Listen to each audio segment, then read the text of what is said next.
stretching out the arm, all right. And this is the example that goes to show you that the Most High deals with a balance, man.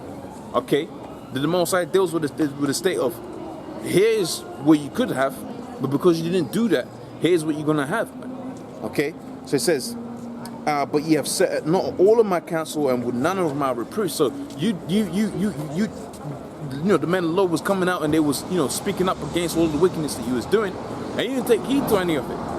Okay, that's why it says, set not all of my reproof, because this thing comes first by way of correction, man. You don't just wake up one day and, you know, you're a man of the Lord, you're a prophet, you're out there and you're kicking the word and this, that, and the third, or whatever. It starts first and foremost with realizing that you ain't nothing in this society, man. Okay? You ain't nothing within the realms of anything. Really, the Most High said it best when he said he could raise up the very stones that we walk upon to be Israelites, man. Now that goes to show you not only the power of the Most High, all right, but also goes to show you the mentality that he has, right, as with regards to Jake that have gone, you know, all of us that have gone against this truth, man. But he also said, you know, he's going to have mercy upon us and all that. But remember, he said he's going to have mercy upon us for his holy name's sake, man. Not even for our sake, not for our righteousness, but his holy name's sake. Okay? Says it, but ye have sought not all of my, in fact, I'll stop there. I'll go back to Ecclesiastes, the 33rd chapter, and I'll come back here, right, just to make a point on that. So this is Ecclesiastes, the 33rd chapter, on the first verse, and says, they shall no evil will happen unto them that feareth the Most High, the Lord, right, Yahweh, right, but in temptation, even again, he will deliver him. Okay, now let's go back to this. With that in mind, it says, because I have called and ye have refused, right, and I have stretched out my hand and no man regarded, but ye have set not all of my counsel or none of my reproof, I will also laugh at your calamity. So the Most High was going to bring forth that evil upon you, but not only was going to bring forth that evil upon you, he was going to have it to where he was going to laugh at your calamity. Now that goes for the Most High, right, and the men of the Lord, that, because remember, the men of the Lord fulfilled the lot of stretching out the hand unto them. So it makes sense. It stands to reason that when the Most High is talking about laughing at you, that also applies to the men of the Lord, man. So when that calamity befalls all of these different Jakes, these scoffers and so on and so forth that come against the truth, guess what? We're going to be laughing at them, man. In fact, we're going to be drinking to that. Right? When this thing goes down and the destruction comes to pass, and all of this calamity that's spoken about within the scriptures takes place, we're going to be rejoicing, because not only are we going to know that the Lord's coming back and we're going to be set up on high, we also know that our enemies that came up against this truth is going to be destroyed. Right? Which is hey, that's one of the best things, man. All right? Right? I believe the scripture says, give me anything but the joy, all right, of my enemies, man. Okay, so that means, you know, when you flip that on its head, that means to say when your enemies are in a state of calamity, you're gonna be in a state of laughing, man. You're gonna be rejoicing over it, man. All right. So let me just finish this off a little bit. It says, but because I have called and ye refused, and I stretched out my hand and no man regarded, but ye have set up not all of my counsel, and with none of my reproof, I will also laugh at your calamity. I will mock when your fear cometh. Okay, so when your fear cometh, we're gonna be mocking you, man. All right, we're gonna be mocking you. So you're gonna see, we might be in a situation where we can see that death is about to get you, and we're gonna be laughing at you in that. Hey, like a guy like Nate, we're gonna be, hey, when we see certain things happening to him, and the Most High works systematically, man. It ain't just gonna be calamity in one day. That's why the scripture says when your fear cometh, when we see it coming, we're gonna be laughing at it, man. So you're gonna realize, look, these are the men of the Lord, but I've done all of this wickedness, and now I'm about to get judged. And not only are you gonna be living with the fact that you're gonna get judged, you're gonna be living with the fact that we're gonna be laughing at you, that you're gonna get judged, and then you're gonna live out your punishment, man. Okay? So it says here, but ye have set not all of my counsel, and with none of my reproof, I will also laugh at your calamity. I will mock when your fear cometh. And when your fear cometh as a desolation, and a destruction, and as a whirlwind, when distress and anguish cometh upon you, then shall they call upon me, but I will not answer. They shall seek me early, but they shall not find me. So you got it to where guys is going to be, and that goes into the fact that you're going to have a famine of the word, all right? Your guys are going to be looking for the men of the Lord, because they're going to realize, wait, hold on a minute, I done messed up now, Okay, you had it to where the prophets, the men of the Lord were out there. They were pushing this, kicking this word, but I came up and I scoffed. Right now, you're gonna be in a state where you're gonna be looking for those men, but the Most High would have already taken, brought forth the famine of what's known within the scriptures as the famine of the word, man. All right. So it says, I will also laugh at you, calamity. I'll mock when your fear cometh, and when your fear cometh as a desolation, and your destruction cometh as a whirlwind, and distress and anguish cometh upon you. Then shall they call upon me. All right, you're gonna remember the name of the Lord in that day. All right, but guess what? It says, but I will not answer, and they shall seek me early, but they shall not find me. All right. So when you say seek early, it means to seek diligently. You're gonna be seeking the Lord diligently in that day, but you ain't gonna be able to find him, and then you're gonna come to the realization, okay, that you was meant to be destroyed, man. That's when it's gonna hit home, man. All right, and that's gonna be, that's gonna be a damn bad feeling, man. All right, let's go back to Ecclesiastes 33rd chapter, and I was at the second verse. It says, "A wise man hateth not the law," right? So going back onto the Lord's such commandments, so the Most High, wise man ain't gonna despise it, man. You ain't gonna be in a situation, right, where a man of wisdom is gonna be desiring to fulfill, right, the law of the wicked, man.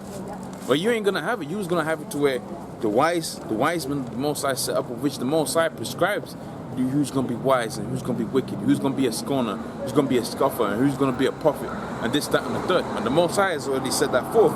Okay, because the wisdom really, when you talk about knowledge or to learn, all right, it means to draw out. So you already had that information within you, but it had to be drawn out by somebody, man.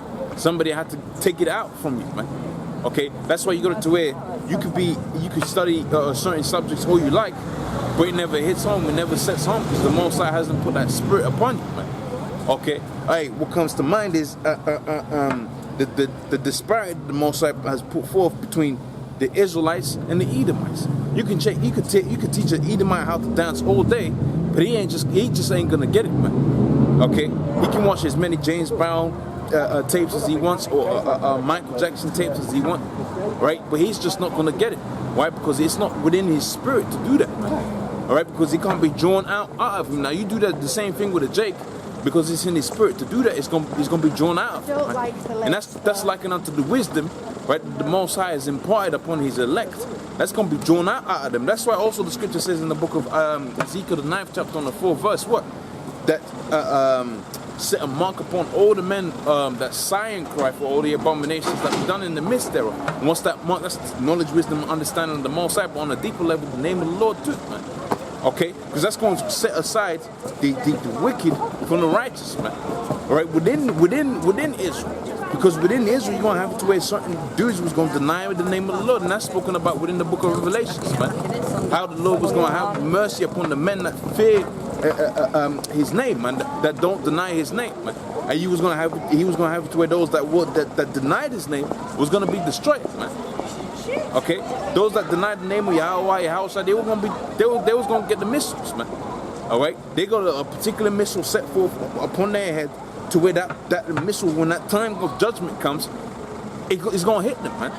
Okay, it's gonna be destroyed them. And going back on to what it says in the book of Proverbs, guess what?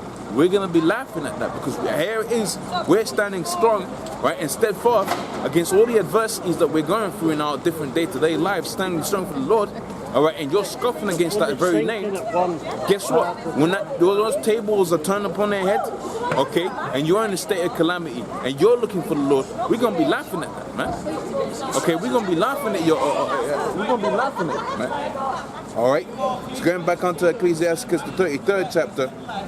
And the second verse, it says, "A wise man hateth not the law." So, because of that law is already implanted within the righteous to follow at the very least to the best of their ability. Okay, because it is imparted within their spirit. All right, a wise man ain't gonna hate that. He's gonna be doing it, man. Okay, he's gonna be fulfilling that law of doing what the righteous do, man, which is to follow and to fear the Lord by any means necessary. All right, it says, "But he that is a hypocrite therein is a ship in the storm." And you know anything about a ship in the storm, you're going to be tossed to and fro. You're going to be going, veering No, I'm gonna there's something to do if that's all right. Okay. Hiya, where's Wally? All right. Okay. Find him. Do you want me to say anything? No, you'll be all right. You know, I got a job to do. You know. Oh, so have I. I'm getting married. You really shouldn't be stand. Thanks. You know. Sorry. Thanks. It's all right. Okay. So it says there, right, a wise man hateth not the law, but he that is a hypocrite, right, therein is as a ship in a storm. And like I was saying, a ship in a storm is tossed to and fro, man. Okay, right, it's always veering left and right. And what you know from the book of Ecclesiastes, the 7th chapter, it says, enter ye the straight gates, right? Right, for I'm quoting Matthew there, Salakia, but he talks about the narrow path. And on the left, you got rather more on one side you got a deep fire, or rather more a burning hot fire. On the other side, you got a deep water, man. And it's a narrow path that only one man can go therein. So you're talking about a guy that's like a ship in a storm. He's gonna fall to the left, or he's gonna fall to the right, man. And eventually he's gonna fall out of this thing, man. Because in this thing you might slip up, but one foot and one hand might still be on that narrow path, and you might be able to redeem yourself. Okay, and get back on the straight rope. All right, but a guy that's like a ship in a storm, he's gonna fall into that ditch, man. He's gonna fall into that deep water. He's gonna fall into that burning hot fire, man. All right.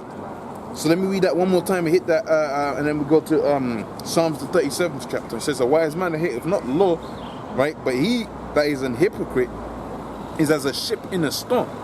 All right. So this is gonna be in the book of Psalms, the 37th chapter.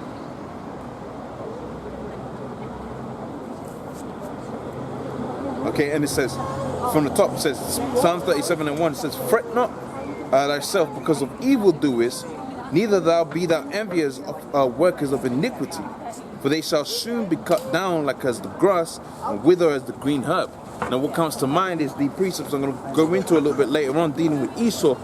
All right, but you know, I'll quote them for now, and then I'll get into them a little bit later on, man. Right, where it talks about Esau being eventually just cut off from the face of the earth, man. Right, you ain't gonna have it to where you got, you know, a group of Edomites, right, that stem from the line of Cornelius, who apparently is an Edomite according to these different camps, and they're just gonna be there within the kingdom doing their thing, man. All right, you ain't gonna have that, right? If that goes to prove to you that what, that Cornelius would have had to be an Israelite, man, a Jake. Okay, so it says here, fret not thyself because of evildoers, neither be thou envious against the workers of iniquity, for they shall soon be cut down, right, and wither as the green herb. It says, trust in the Lord and do good. What does it mean to do good? Because you got it to where people, right, with their opinions, believe to do good is to make people feel good about themselves and be nice and open doors and let people through. That's not the good that it's talking about within the scriptures, man. The good that's talking about within the scriptures is and ultimately when we get up into the kingdom, man, it's gonna be to fulfill the law, man. So you got it to where a situation where somebody's committing adultery, you got to put that dude, them two individuals to death, man. All right. You got it to where someone's doing wickedness, you got to fulfill the judgment, all right, for that wickedness being played out, man. All right. It says, delight thyself also in the Lord, and he shall give thee the desires of thine heart. And does that mean you're going to have the desires of your heart within this society? No, man, because the desires of our heart can't be played out within this society. You can't have it to where the wicked and the righteous are both in a state of power, man. That can't happen. Because that's what you know as a contradiction. All right? So you're going to have it to where one is going to be put up, or the other one, and the other one's going to be put down. And you're in a state where the wicked are put up right now. All right? And the Most High is having it to where they're being put down, all right, fast. Right? Like it says in the scriptures, how art thou Lucifer falling down to the ground, man. Right? So he's being brought down to the ground, okay? Right? And the righteous is being raised up, starting first. Like I said, all the elders, they're out there kicking this word, man. All right? And you got the men that rise up underneath them, they're kicking, everybody's kicking this word. All right? And you're having it to where the heavier we get into pushing this word out, the faster Esau comes down crashing, man.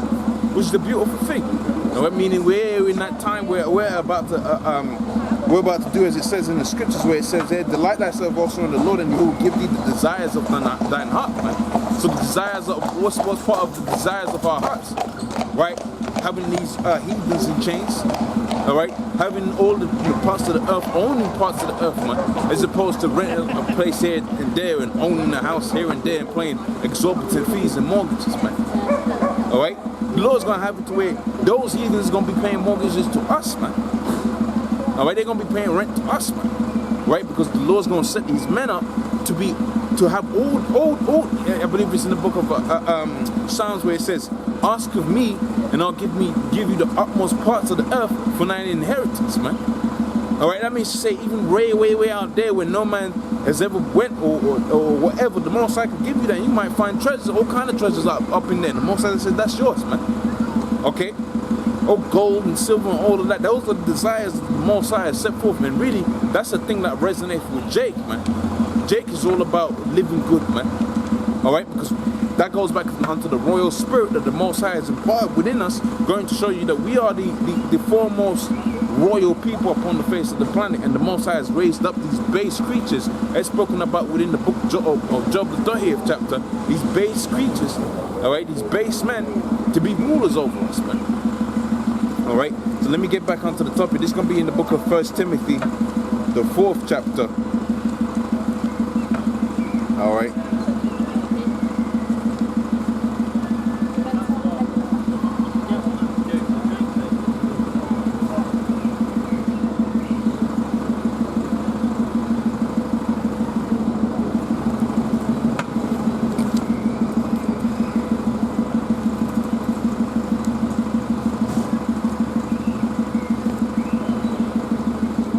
And I go to the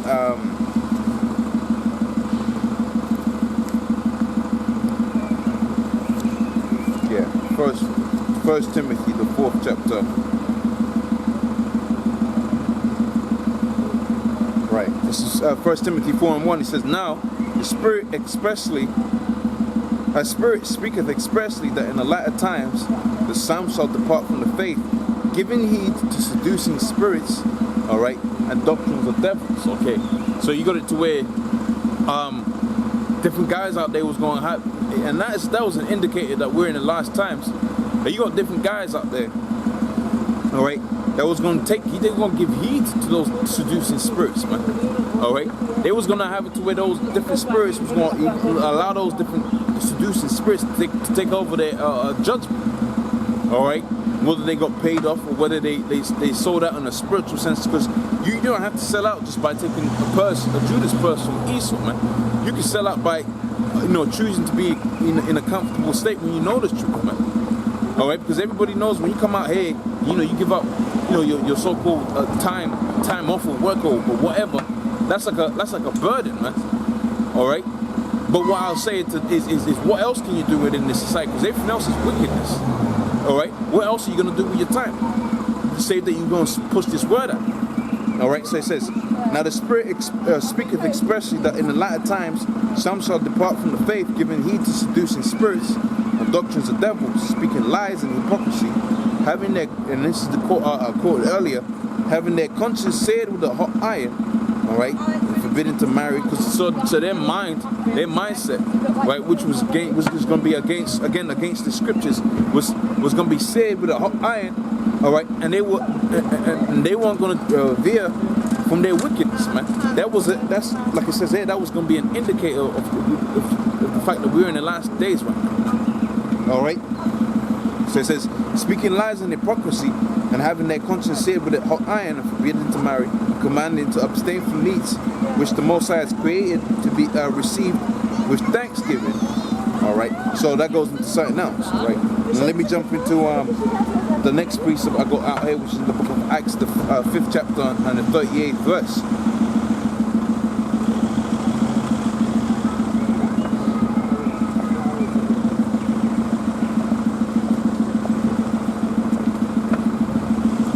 So this is the book of Acts 5 and 38.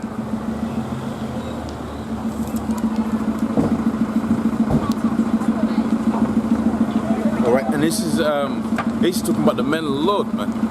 All right, so yeah, you got it to where these different guys are coming up against you got scoffers coming up against the men of the Lord and all of that. This is what the Lord said about. This is what certain individuals in back then said about the men of the Lord.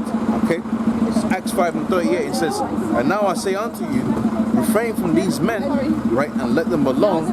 For if this counsel, right, if this counsel be of men, it will come to naught."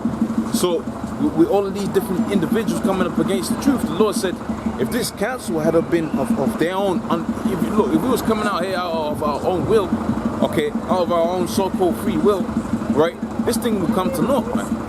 All right, you got into where you had all kind of different individuals that came out with all kind of movement, right? You had this individual Marcus Garvey, you had what's this guy, so-called Martin Luther King and Malcolm X, of which all of these different individuals had parts of the truth. Okay, they all had different segments of the truth here, and mingled in with their own ideas, but that all came to naught, man. All right, but ever since you had it to where the truth started coming out, the only thing that's happened to this truth is we got a pure understanding, man. With the advent of the internet, all right, and the web, we got it to where this truth, went up on an exponential level, man. Right, he increased. The Lord had it to where the man of the Lord was increasing so much understanding right now that you got it to where guys can come in. It might take it might have taken 2-3 years to learn the scriptures, but you got it to where so much videos are being pushed out there. You got it to where you got so much technology at your disposal. You can really learn all of them different precepts, right, in a short amount of time, man. And that's a fulfillment of what the scripture talks about when it says, and knowledge shall increase in the latter times. Going to show you again, that's an indicator of that we're in the last days, man. Okay, now you got it to where character is a thing that takes time, man. You can't learn character, but the Most High could have it to where a guy that comes into this thing, a couple of months ago could get sharper within the scriptures, man. Okay, right? That's the times we're living in right now, man. All right, so it says here,